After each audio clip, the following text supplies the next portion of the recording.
Domain का तो simple सा तरीका ये है कि जो डिनोमिनेटर है ना उसको आपने 0 के इक्वल पुट कर देना है और वहां से जो x की वैल्यूज निकल आएंगी उनको आपने सेट ऑफ रियल में से एक्सक्लूड कर देना है।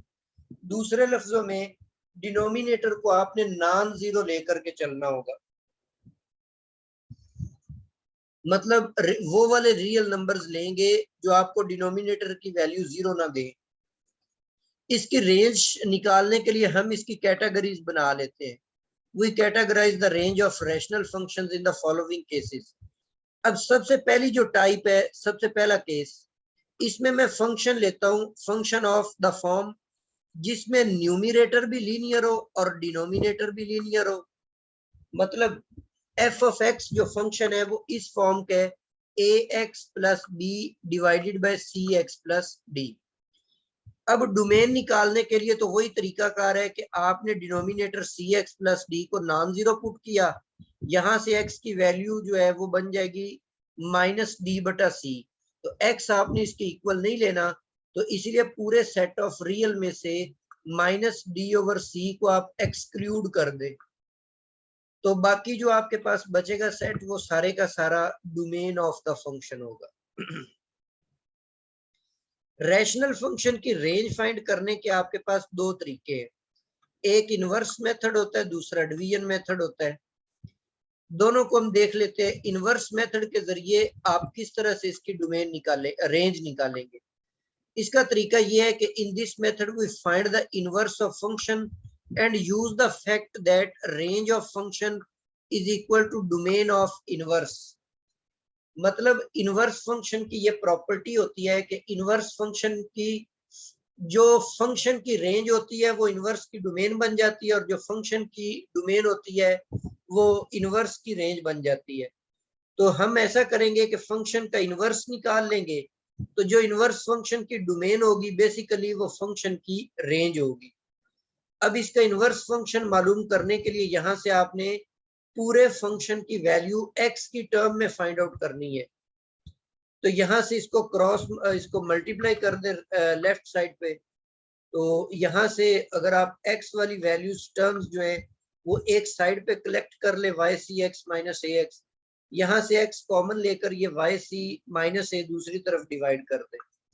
अब ये आपके पास इनवर्स फंक्शन निकल आया और उसकी डोमेन निकालना चाहते हैं तो डिनोमिनेटर को नॉन जीरो पुट कर दें। तो सी वाई माइनस ए को अगर आप not equal to zero put करेंगे तो यहां से y की वैल्यू बन जाएगी a बटा सी। तो इसकी जो रेंज होगी उसमें से आप a बटा सी को एक्सक्लूड कर दें तो ये आपके पास इसकी रेंज आ गई। जी, अब इसमें आप देखें दूसरा जो तरीकाकार है वो है डिवीजन मेथड। मतलब जब आपके पास ये फंक्शन दिया हुआ है ना a x plus b divided by c x plus d, तो ये इम्प्रॉपर फॉर्म में है क्योंकि ऊपर भी x की पावर 1 है, नीचे भी x की पावर 1 है, दोनों की डिग्री सेम होने की वजह से ये इम्प्रॉपर फॉर्म में है। तो इसको आप डिवीजन मेथड से प्रॉपर फॉर्म में बनाएंगे। जैसे मिसाल के तौर पर एक और एग्जांपल आपको यहाँ पे मैं लिख के दे देता हूँ कि x माइनस 2 है और x प्लस 3 है। अब ये इम्प्रॉपर फॉर्म में बना हुआ है, तो इसको आपने प्रॉपर फॉर्म में कैसे बनाते हैं? डिवीजन के मेथड से। मतलब एक तरीका तो ये होगा आपका कि आप नीचे वाला फंक्शन ऊपर बना लें, x प्लस 3 और माइनस 5 बन जाएगा x प्लस 3, और दोनों का बटा जो है वो सेपरेट कर दे, x plus 3 divided by x plus 3 आएगा और साथ में आ जाएगा माइनस 5 ओवर x प्लस 3। अब ये कैंसल आउट हो जाएंगे तो ये फंक्शन जो है ये प्रॉपर फॉर्म में बन जाएगा। पहले इम्प्रॉपर फॉर्म में था, अब हमने इसको प्रॉपर बना लिया। अब आपने करना ये होगा कि यहाँ पे ये जो 1 बचा है ना इसको आपने रेंज में से एक्सक्लूड कर देना है। मतलब इस फंक्शन की जो रेंज होगी वो आपके पास बन जाएगी set of all real number except positive 1। तो ये वाला तरीका जो है ये डिवीजन वाला मेथड है। मतलब यहाँ पर मैंने ये नीचे वाला फंक्शन ऊपर बनाकर, तो इसको मैंने यहाँ पर ये जो भी कांस्टेंट बचेगा इसको आपने सेट में से आर में से माइनस कर देना है, तो ये रेंज बन जाएगी। तो ये डिवीजन का मेथड है। डिवीजन आप यूं भी कर सकते हैं, x माइनस 2 है तो इसको आप डिवाइड कर दे x प्लस 3 से, तो 1 आएगा यहाँ पे, तो x प्लस 3 आ जाएगा। तो इनके साइन चेंज कर दें तो ये कट गए और यहाँ पे -5 बचा। यहाँ पर ये जो क्वोशंट आएगा ना, इस क्वोशंट को आपने r में से सब्ट्रैक्ट करना होता है। अच्छा, ये मैंने इस रिजल्ट को जनरलाइज करके एक ट्रिक बना दी है। पीछे अगर सारी थ्योरी को आपको समझ आ गया है तो वेल एंड गुड, अगर समझ नहीं आई तो यहाँ से याद कर लें। डोमेन निकालने के लिए आपने यहाँ से x की वैल्यू -d/c निकालनी है और इसको r में से माइनस कर देना। और रेंज निकालने के लिए जो x के कोफिशिएंट है a और c, इन दोनों को आपने डिवाइड करके r में से माइनस कर देना है। ये रेंज निकल आई। ये बिल्कुल शॉर्टकट मेथड हो गया। जैसे एक एग्जांपल यहाँ पर मैं आपको करके दिखा दूं कि f ऑफ x आपको गिवन है 2x माइनस 3 और 3x प्लस 5। अब जब आप इसकी डोमेन बनाएंगे तो नीचे से x की वैल्यू क्या निकलेगी, -5/3। तो पूरा सेट ऑफ रियल में से आपने सब्ट्रैक्ट कर देना है -5 डिवाइडेड बाय 3 को। ये इसकी डोमेन बन गई है। इस फंक्शन की रेंज बनाने के लिए आपको क्या करना पड़ेगा, रेंज बनाने के लिए आपने सेट ऑफ रियल में से सब्ट्रैक्ट करना है। अब ऊपर x का कोफिशिएंट 2 है, नीचे x का कोफिशिएंट 3 है, तो इसीलिए ये 2/3 आ जाएगा।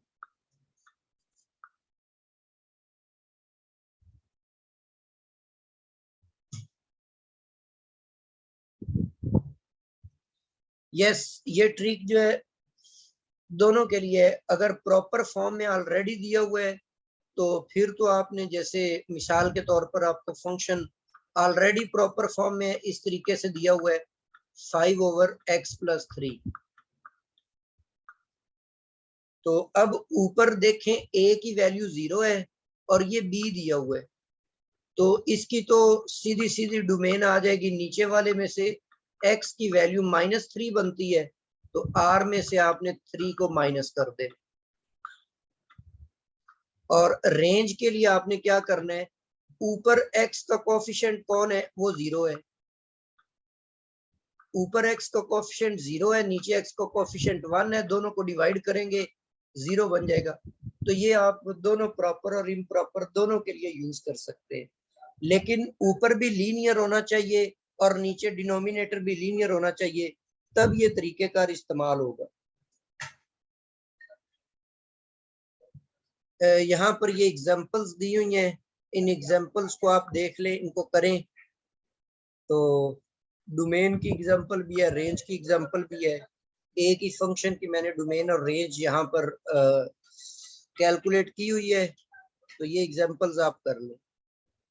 नेक्स्ट आपके पास जो सेकंड टाइप है, उसके अंदर फंक्शन होंगे ऐसी शक्ल के ऊपर भी क्वाड्रेटिक एक्सप्रेशन है और नीचे भी आपके पास क्वाड्रेटिक है, लेकिन ये ऐसी क्वाड्रेटिक है कि ऊपर वाले की और नीचे वाले की जब हम फैक्टराइजेशन करते हैं तो ये जो फैक्टर है ये दोनों में सेम आ जाता है। ये ax प्लस बी डिनोमिनेटर में भी है और न्यूमिरेटर में भी है, ये दोनों के अंदर मौजूद है। मतलब ऊपर और नीचे जो डिनोमिनेटर और न्यूमिनेटर के क्वाड्रेटिक फंक्शंस दिए हुए हैं, जब हम उनकी फैक्टराइजेशन करेंगे तो ऊपर और नीचे सेम फैक्टर्स आएंगे। ऐसे क्वाड्रेटिक फंक्शंस को हम डील करने जा रहे हैं। तो इस तरह का जब आप सवाल लेंगे तो इन दोनों की फैक्टराइजेशन कर लेंगे। फैक्टराइजेशन करने के बाद नीचे जो दोनों फैक्टर्स हैं वहां से x और y की वैल्यू निकालें। तो पहले में से माइनस बी ओवर ए निकलेगी और दूसरे में से माइनस एफ ओवर ई। इन दोनों को आप सब्ट्रैक्ट कर देंगे, आर में से ये डोमेन बन जाएगी। अच्छा, रेंज बनाने के लिए आप फंक्शन के ये जो सेम फैक्टर्स हैं इनको कैंसिल कर दें। कैंसिल करने के बाद ये रिड्यूस हो जाएगा पीछे वाली जो फॉर्म थी उसके अंदर। अब इसमें से अगर आप रेंज निकालना चाहते हैं तो रेंज का तरीका था कि x के कोफिशिएंट्स को डिवाइड कर दे c और e। तो एक तो आपने r में से इस c ओवर e को सब्ट्रैक्ट कर देना है। अब मजीद इसके अंदर देखें, जो आप पीछे r में से सब्ट्रैक्ट कर चुके हैं वो माइनस b ओवर a है और माइनस f ओवर e। यहाँ पर इस फंक्शन में माइनस f ओवर e तो आप पुट नहीं कर सकते क्योंकि डिनोमिनेटर 0 हो जाएगा, लेकिन माइनस बी बटा ए इसके अंदर आप पुट कर सकते हैं। अच्छा, जिसको आप डोमेन में से खारिज कर चुके हैं उसको निकाल चुके हैं, तो फिर उस पर जो वैल्यू आपको मिलनी थी वो तो नहीं मिलेगी। तो इसीलिए आर में से फंक्शन के अंदर वो वैल्यू पुट करें माइनस बी ओवर ए और उसको भी आर में से निकाल दें, ताकि जो वैल्यू आपने डोमेन में से निकाली है उसका इमेज भी आपको रेंज में नहीं मिलना चाहिए। तो इसी तरह रेंज के अंदर से भी आप ये दोनों को माइनस करेंगे। तो इस रिजल्ट को समझने के लिए एक एग्जांपल हम कर लेते हैं। जैसे यहाँ पर ये क्वाड्रेटिक है, ये भी क्वाड्रेटिक है। मैंने दोनों की फैक्टराइजेशन की तो x plus 1 x plus 2 x plus 1 x plus 3, ये दोनों फैक्टर्स जो है ये सेम आ गए। तो डोमेन निकालने के लिए तो नीचे वाले दोनों फैक्टर्स में से x की वैल्यूज निकालें, तो फर्स्ट में से -1 निकलेगा, दूसरे में से -3। इनको आप r में से माइनस कर दें और इनकी रेंज निकालने के लिए ये जो सेम फैक्टर है इनको आप कैंसल आउट करें, तो ये आपके पास इस फॉर्म में आ जाएगा x प्लस 2 और x प्लस 3। अब इसमें से रेंज का तरीका जो था, x का कोएफिशिएंट 1 है, यहाँ पर भी 1 है, इन दोनों को डिवाइड करेंगे तो ये 1 आ जाएगा, बाकी बच गया 1/2। अब ये जो आपने रिड्यूस्ड फॉर्म बनाई है इसके अंदर आप -3 तो पुट कर नहीं सकते। डोमेन के अंदर दो नंबर आपने एक्सक्लूड किए हैं, एक -1 और एक -3। -3 तो इसमें पुट होता नहीं है, आप इसके अंदर -1 पुट कर दें। तो जब हम इसमें -1 पुट करेंगे तो ये बन जाएगा -1 प्लस 2 और -1 प्लस 3। इसको सिंप्लीफाई करेंगे तो ये 1/2 आ जाता है। तो ये आपके पास इसको भी एक्सक्लूड कर देंगे तो ये इसकी रेंज आ गई।